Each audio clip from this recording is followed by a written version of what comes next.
하나님 모든 감사를 주님께 올려드리며 지금도 사서 역사하시는 예수님 이름으로 기도드립니다.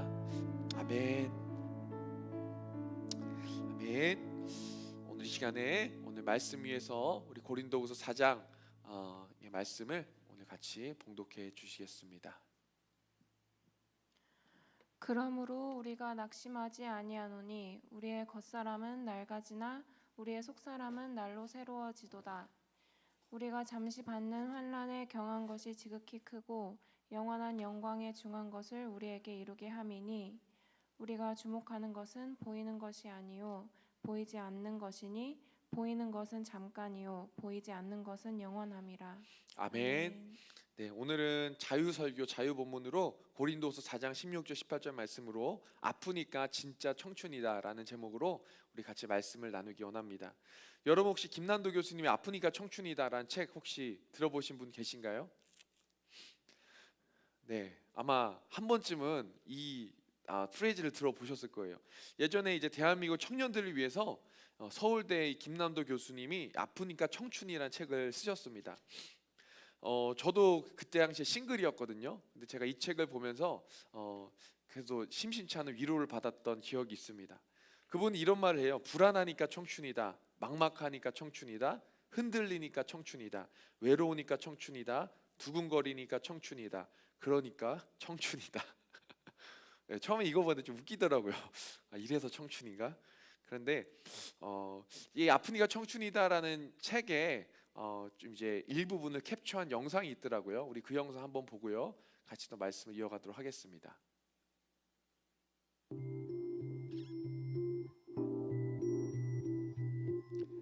책에 나온 문장들을 이렇게 좀 만든 것 같아요.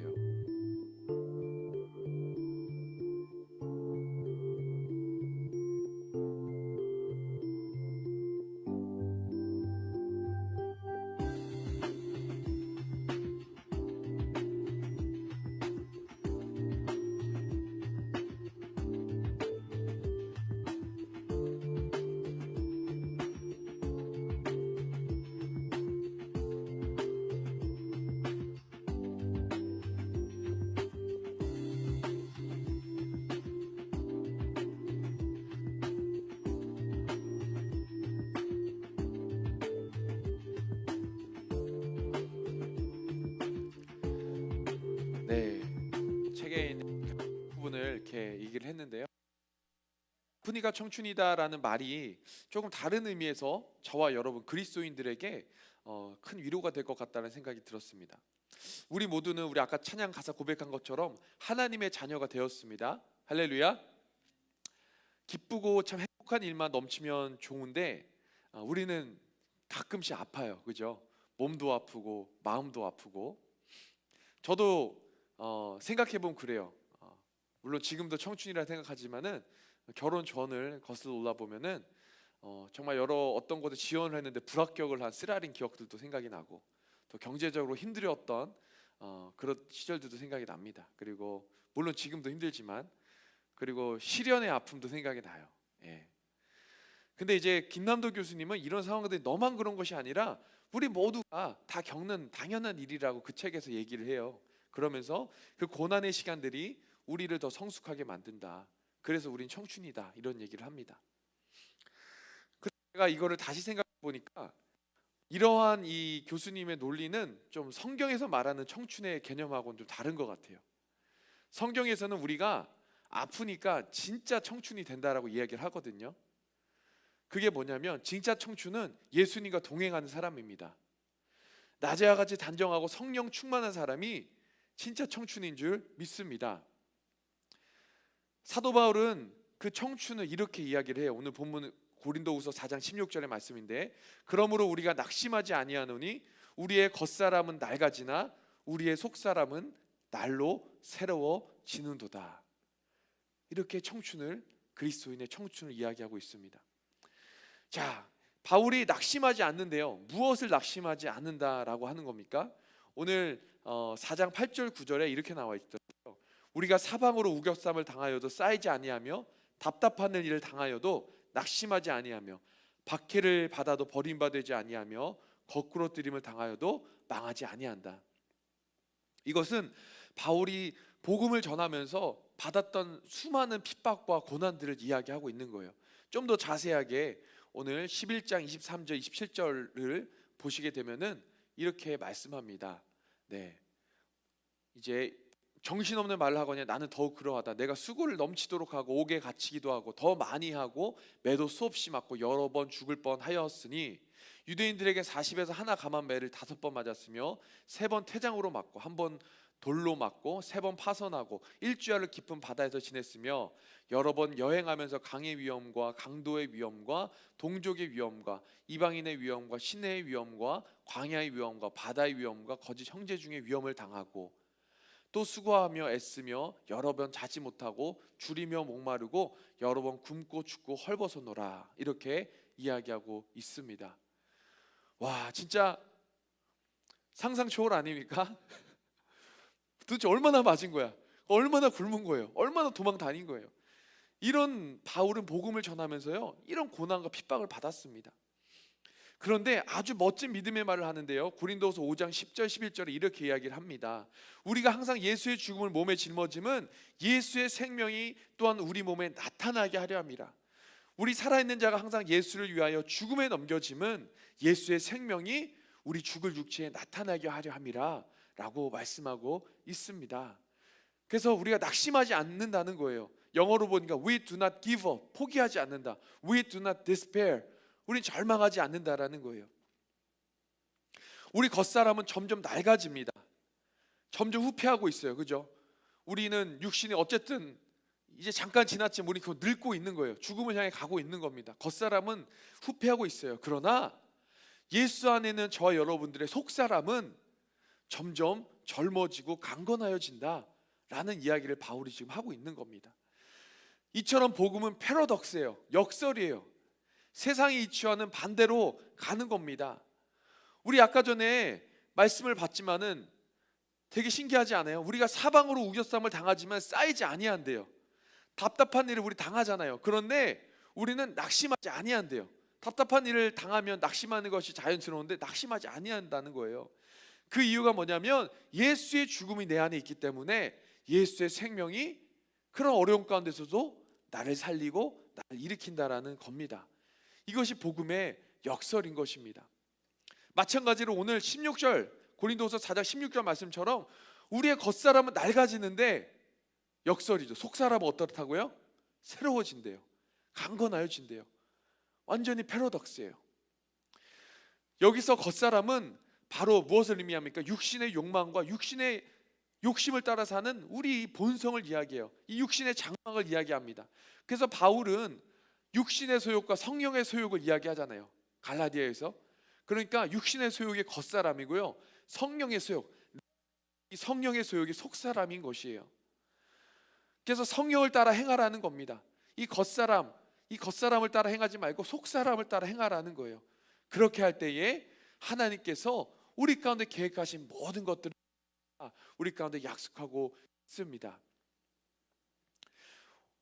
오늘 우리 가운데 찾아온 신의 아픔과 또 환경과 상황의 고통과 처지, 그 고난, 이런 것들로 인해서 우리의 겉사람은 후퇴할 수 있습니다. 그렇지만 우리는 결코 낙심하지 않습니다. 우리의 부르신 곳에서의 이 예배의 자리를 포기하지 않아요. 우리에게 맡겨주신, 우리 앉아있는 여러분 한 분 한 분에게 하나님 맡긴 직분이 있잖아요. 이 직분을 포기할 수가 없어요. 왜냐? 바로 우리의 속사람은 날로 예수님으로 인해 강건해지고 강해지고 있기 때문입니다. 그래서 성령으로 충만한 우리 속사람은 그 어떤 환경과 처지와 육신의 아픔과 때로는 환경의 고난과 여러 가지 환난 가운데서도 우리는 극복할 수 있는 힘이 있다라는 거예요. 이렇게 강한 속사람으로 살아가는 사람, 성령의 인도하심을 받는 사람, 그리고 육체의 욕심을 따라 살지 않고 정말 날마다 주님만을 바라보며 살아가는 그러한 사람들이 바로 청춘이라는 사실입니다. 그 김난도 교수가 했던 아프니까 청춘에, 이건 근거가 없어요. 그러니까 인간의 신념과 그 인간의 경험으로 인해서 청춘이 된다 하지만은, 뭐 꽃을 핀다고 하지만은 거기에는 그냥 인간의 신념밖에 없는 거예요. 그런 하나님은 약속하시잖아요. 우리 가운데 우리가 환난이 넘칠수록 뭐라고요? 그리스도의 위로가 우리 가운데 넘쳐난다. 그리스도의 소망이 우리 가운데 넘쳐난다는 거예요. 그렇기 때문에 아프니까 우리는 진짜 청춘이 될 수 있다라는 사실입니다. 여러분, 우리 육신의 몸은 언젠가 흙으로 돌아가게 되잖아요. 지금 나이대를 보면 우린 사실 청춘이에요. 그러나 여러분, 우린 나이를 먹습니다. 우리 엄마를 보세요. 아빠를 보세요. 우리 할아버지 할머니를 보세요. 언젠가는 나이가 있어요. 육신은 결국에는 후퇴하게 되어 있습니다. 그러나 우리 보배 되시는 예수를 우리 질그릇에 담으면 예수의 생명이 저와 여러분을 통해서 나타난다라는 거예요. 예수를 위하여 죽음에 넘겨짐은 예수의 생명이 또한 우리 죽을 육체에 나타난다라는 사실입니다. 바로 예수와 우리가 날마다 함께할 때에 저와 여러분의 인생에 진짜 청춘이 찾아오는다는 사실을 믿으시기 바랍니다. 청춘은 한자로 뭐냐면 푸를 청, 봄춘이에요. 그러니까 푸른 봄이 우리 가운데 찾아온다라는 거예요. 예수 그리스도의 그 푸른 계절이 저와 여러분의 인생 가운데 찾아오기를 예수님의 이름으로 축복합니다. 여러분, 우리는 청춘으로 기억되는 믿음의 사람들이 성경을 보면 많이 있어요. 그 중에 나이는 정말 할아버지 할머니였지만 이 속사람이 강건하여서 육신으로 기억되는 우리가 몇 사람을 살펴보기 원합니다. 우리 갈렙을 한번 살펴보기 원합니다. 갈렙은 어떤 사람이에요? 85세의 나이에 이 산지를 내게 주소서라고 기도했던 사람입니다. 하나님께서 약속하신 땅 헤브론을 향하여 정복하러 나가는 거예요. 허백발 그 할아버지가. 이 노년의 갈렙은 나의 힘이 40세 때나 지금이나 동일하다고 성경은 이야기를 하고 있어요. 그러나 여러분, 우리가 상상해 보세요. 85세예요. 아픈 곳이 없었겠습니까? 여러 가지 질병이 있었을 거예요. 젊은 장병들과 어떻게 전쟁에서 싸우며 승리를 장담할 수 있었겠습니까? 그러나 그는 하나님의 약속을 신뢰했어요. 그리고 헤브론은 바로 갈렙의 기업, 갈렙의 땅이 되었습니다. 나이는 할아버지였지만 그의 속사람은 뭐예요? 점점 하나님의 청춘이었다라는 겁니다. 여러분, 모세는 어때요? 모세는 정작 젊었을 때는 혈기가 왕성했어요. 이 그림 아니죠? 다음 그림일 겁니다. 모세, 홍해를 갈랐던 모세. 혈기가 왕성해서 쓰임받지 못했지만 광야에서 40년 동안 연단을 받았어요. 그리고 나서 몇 살에 쓰임 받았냐? 80세에. 모세도 할아버지 때 쓰임을 받게 됩니다. 430년 동안 이집트에서 종로로 타는 이스라엘 백성을 우리 사진에 보는 것처럼 이 홍해를 가르며 이 출애굽의 리더로 하나님께 쓰임 받았다는 거예요. 40년의 연단을 통해서 이 모세의 겉사람은 후패했지만 안의 속사람, 이 성령의 속사람은 점점 강건하여지고 청춘이 되어 갔다는 거예요. 연단을 통해서, 고난을 통해서 아팠지만 진짜 청춘이 되어 갔다라는 겁니다. 그래서 성경은 이렇게 이야기하죠. 이 사람 모세는 온유함이 지면의 모든 사람보다 더하더라. 이럴 때 바로 하나님은 모세를 사용하셨다라는 겁니다. 여러분, 노아도 살펴볼까요? 노아라는 이름을 생각하면 제가 하경이가 1살, 2살 때 불러줬던 노래가 있어요. 자기 전에. 이런 노래인데, 노아 할아버지 배를 만든다. 노아 할아버지 배를 만든다. 높은 산 꼭대기에서 배를 만든다. 네, 이런 노래가 있습니다. 자, 여러분 이제 결혼하시고 자녀들 키우시면 몇 곡을 이제 알고 계셔야 돼요.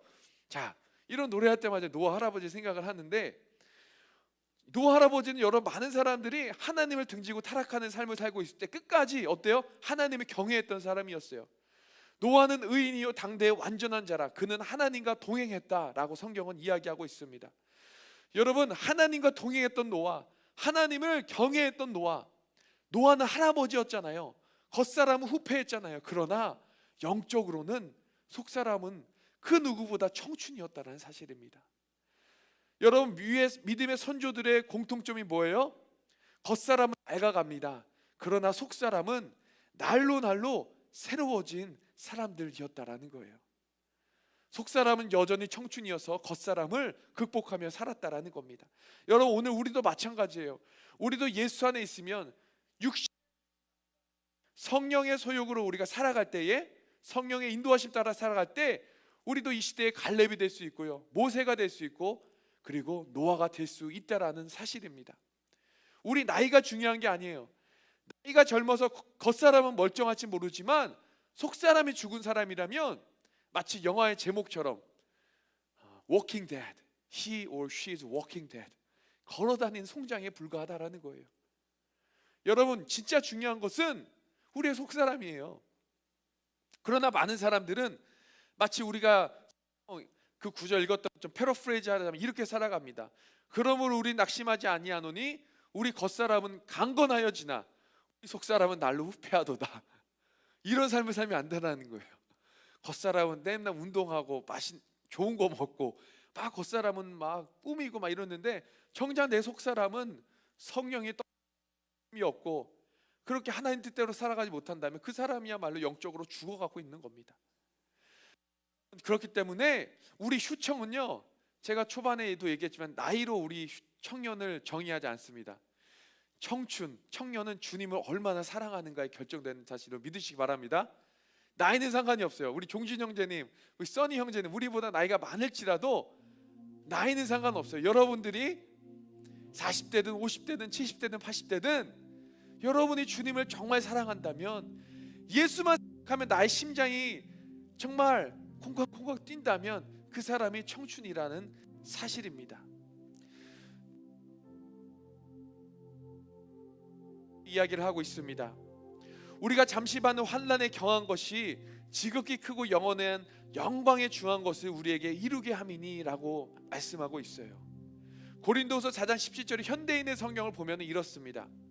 우리는 지금 잠시 동안 가벼운 고난을 겪고 있지만 그것은 한량 없이 크고 영원한 영광을 우리에게 가져다 줄 것입니다. 여러분, 바울이 어떻게 이러한 고백을 할 수 있었을까요? 바울이 당한 고난이 가벼운 고난일까요? 아니에요. 바울은 얼마나 힘든 고난을 겪었냐면은 살 소망까지 끊어질 정도로 힘의 격도로 심한 고난을 당하여 죽고 싶을 정도로 고난을 당했다라는 거예요. 그런데 이 바울이 믿음의 눈을 떠서 저 하늘의 영원한 영광을 바라보니까, 또 하나님이 나의 인생 가운데 고난 다음에 우리 가운데 주신 하나님의 은혜와 축복을 생각하니까 지금 우리에게 맞닥뜨린 고난과 환난이 가볍다라는 거예요. 영의 눈을 뜨니까, 믿음의 눈을 뜨니까 고난에 대한 해석이 달라집니다.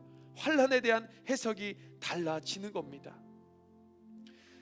여러분, 그리고 나서 오늘 마지막 고린도서 4장 18절에 이렇게 말씀합니다. 우리가 주목하는 것은 보이는 것이 아니요 보이지 않는 것이니 보이는 것은 잠깐이요 보이지 않는 것은 영원함이라 라고 말씀합니다. 여러분, 오늘 이 시간에도요 우리 주변에 보이는 환난과 어려움과 고난이 많습니다. 우리의 겉사람 후패하고 늙게 하고 고통스럽게 하는 것이 많아요. 그러나 오늘 이 시간으로 기억했으면 좋겠어요. 우리의 겉사람 후패하나 그러나 예수 그리스도로 말미암아서 성령의 그 충만함으로 말미암아서 우리의 속사람은 강건하여진다.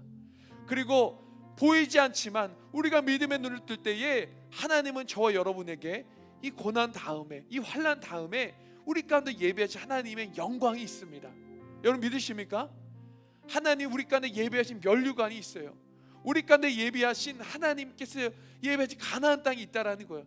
이것들을 우리가 생각하며 나아갈 때 지금 우리가 맞닥뜨린 고난과 환난의 해석을 우리 달리할 수 있는 거예요. 고난이 고난이 아니에요. 고난은 바로 우리의 사명의 자리로 이끄는 힘이 되고요, 상처는 상처로 끝나는 것이 아니라 바로 그 상처가 나의 사명이 되는 겁니다. 상처 입은 치료자가 된다라는 사실입니다. 여러분, 마지막으로 아프니까 청춘이었던 그 한 분을 제가 소개하고요, 우리 같이 기도하면서 우리 주님 앞에 나아갔으면 좋겠습니다. 아프니까 청춘이었던 그 한 분은 바로 저의 친할머니입니다. 지금은 천국에 계신 저희 할머니 최계철 권사님이세요. 제 옆에 있는 분이 할머니시고요. 제가 성남의 금빛초등학교 다니면서 저 때가 4학년인가 3학년인가 그랬을 거예요. 네, 그때 할머니가 운동회 때 오셔서 저와 이렇게 사진을 찍었던 사진입니다. 아버지 어머니가 저는 목회로 너무 바쁘셨어요. 그래서 저는 1층은 이제 저희 가족이 사는 2층은 저희 아버지가 저희 할머니를 모시고 살았거든요. 장남이라서. 근데 저는 이제 할머니 집에 살았습니다. 그래서 전 중학교 때 사실 할머니 손에서 컸어요. 할머니는 때로는 저의 정말 베스트 프렌드였습니다. 지금 생각해 보면은 간혹 생각이 나요. 이 뜨거운 여름에 이제 밤에 옥상에 평상을 펴놓고 근데 시원하 그리고 이제 수박을 잘라놓고 같이 수박 먹으면서 간식 먹으면서 할머니랑 윷놀이도 하고 제 여동생 제가 중학교 2학년 때 여동생 중학교 1학년 때 같이 막 평상에서 할머니가 옛날 옛적 얘기도 들려주고 일제 시대 때 일본군에게 끌려왔다가 죽을 뻔한 얘기도 들려주시고 그렇게 할머니와 저는 정말 추억이 많아요. 그 막 별을 보면서 할머니가 재밌는 얘기도 해주시고 지금 생각해 보면은요. 할머니랑 저희랑 뭐 제너레이션 갭이 뭐 두세대 이상 차이 나잖아요. 막 60년, 70년 차이 나는데 할머니랑 말이 통하는 거예요. 그때 생각해 보니까 너무 할머니랑 대화하고 할머니 노는 게 너무 재밌는 거예요. 그래서 학교 끝나고 여동생이랑 늘 생각해 오늘 빨리 밤에 할머니랑 평상 올라가서 수박 먹으면서 놀고 싶다 이럴 정도로 할머니는 지금 생각해 보면 정말 청춘이셨다 그런 생각을 하게 되었습니다. 자, 그런데요. 지금 생각해보면 더 그리운 곳이 있는데 그것은 바로 저 할머니 기도예요. 우리 할머니는 무릎도 좋지 않고 또 그 당시 아버지가 목회했던 데가 달동네고 정말 언덕이 많은 곳인데 맨날 그 언덕을 오르내리며 하루에 아침 점심 저녁 정말 그 지하 성전에 가서 저희 가족들을 위해 기도해 주시는 거예요. 저를 위해 기도해 주시는 거예요. 지금 생각하면 그 기도 때문에 저희 가정의 여러 환난과 풍박 가운데서도 그 홍해 가운데서도 저 그 홍해를 가르는 역사를 경험할 수 있었던 것 같습니다. 여러분 지금 생각해 보면 저희 친할머니 정말 청춘이셨어요. 그 시대 우리 가정의 모세와 같은 기도의 리더셨습니다. 여러분 우리는 보통 노년기를요 황혼에 비유하죠. 황혼.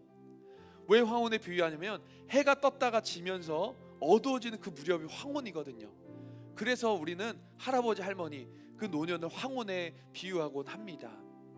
그런데요 제가 경험한 할머니는 결국에는 이제 임종하시는 순간 제가 옆에 있었거든요. 그 임종하시는 그 순간에 할머니 얼굴을 보니까 너무 빛나시는 거예요. 정말 그 어떤 청춘보다 그 정오의 청춘이셨고 그 할머니의 속사람은 저 하늘 높이 정말 뜨겁게 불타오르고 있었다는 것을 지금도 생각하면 기억이 나요. 할머니는 이 땅을 떠나셨습니다. 그러나 저에게 할머니는 여전히 뜨거운 청춘이셨어요.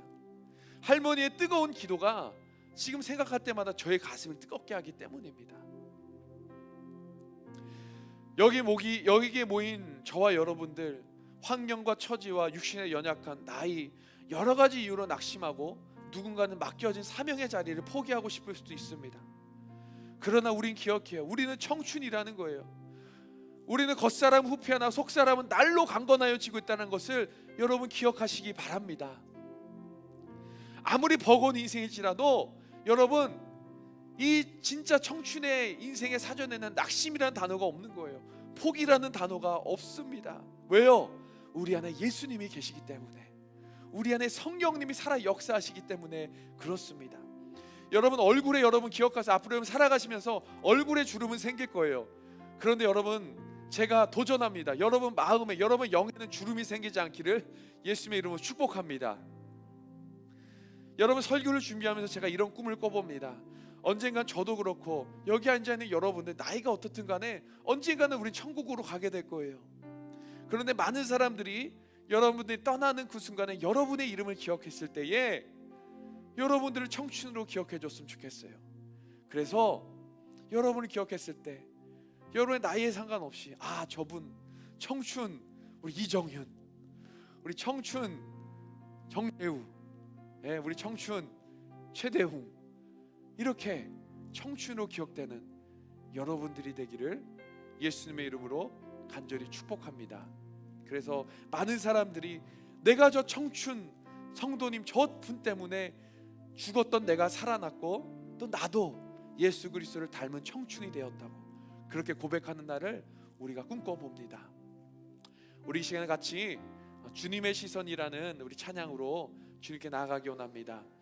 여러분 이 찬양이 생소할 수도 있습니다. 그러나 우리 같이 가사를 기억하면서 우리 같이 이 찬양의 고백으로 주님께 나아가겠습니다.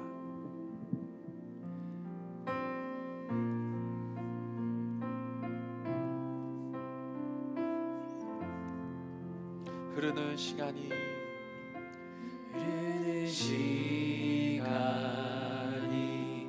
한숨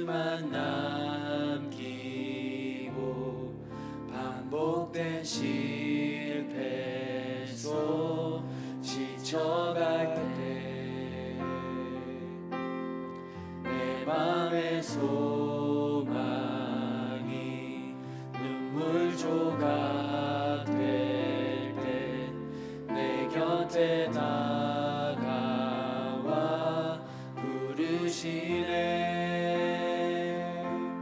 주님의 시선 나를 비추시고 상처난 내 맘 만지시네. 말씀하시고 회복해 하시네. 주의 사랑이 다시 살게 하시네. 흐르는 시간이 한숨만 남기고 반복된 실패소 지쳐갈 때 내 맘의 소망이 눈물 조각 될 때 내 곁에 다가와 부르시네. 주님의 시선이 주님의 시선 나를 비추시고 상처난 내 맘 만지시네.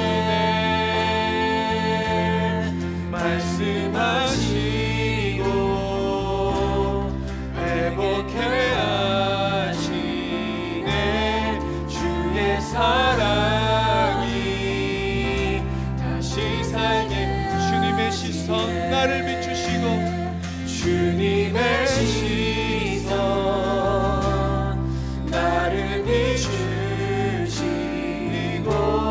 상처난 내 맘 만지시네. 주님 말씀하여 주시옵소서. 말씀하시고 아멘 회복해 하시네. 주의 사랑이 다시 처음부터 다시 한번 고백합니다. 흐르는 시간이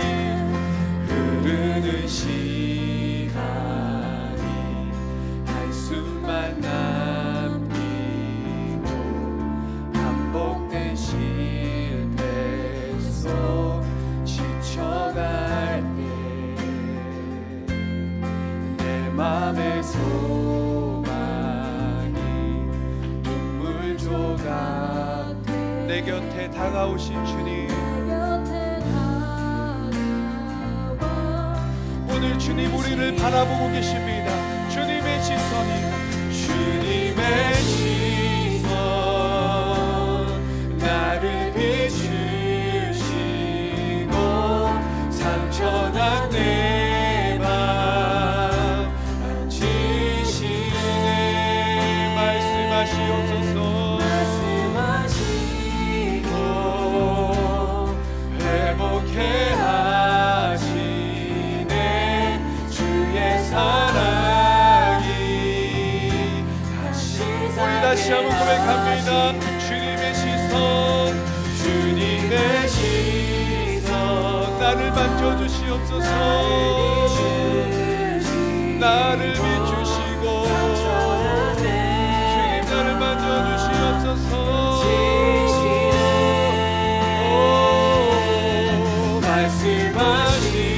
말씀하시고 회복해 하시네. 주의 사랑이 다시 주님의 시선 나를 만져주시옵소서. 주님의 시선 나를 비추시 상처난 내 맘을 상처난 내 맘